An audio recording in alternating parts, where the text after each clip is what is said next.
Applications of absolute values. So we want to use absolute value symbols to answer these questions and basically write an absolute value sentence. So you probably could figure out some of these answers without absolute values just based on the knowledge you already have, but we want to look at how we could write that with our symbols. So let's look at example 4 to do that.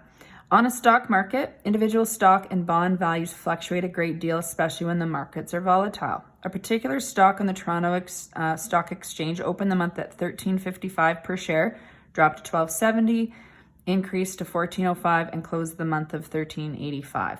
Determine the total change in the value of this stock this month. This total shows the active stock that has that month. Then we're going to calculate the net change. The total change is going to tell us more of the whole story compared to the net change.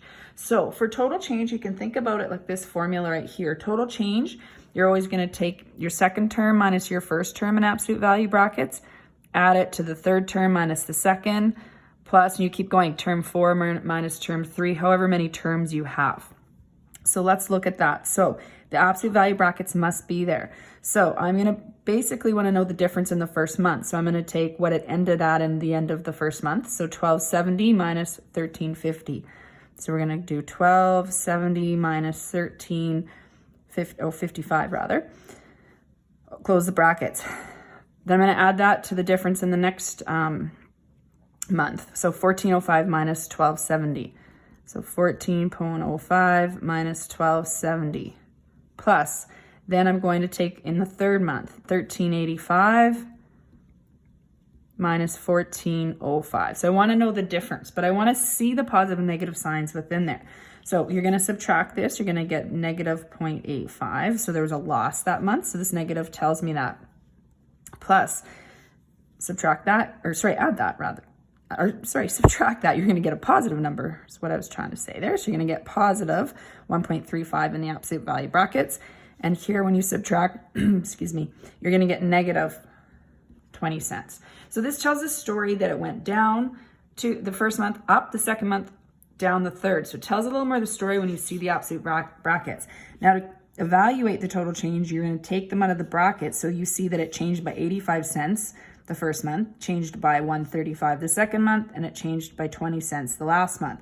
So the total change over this time period was $2.40.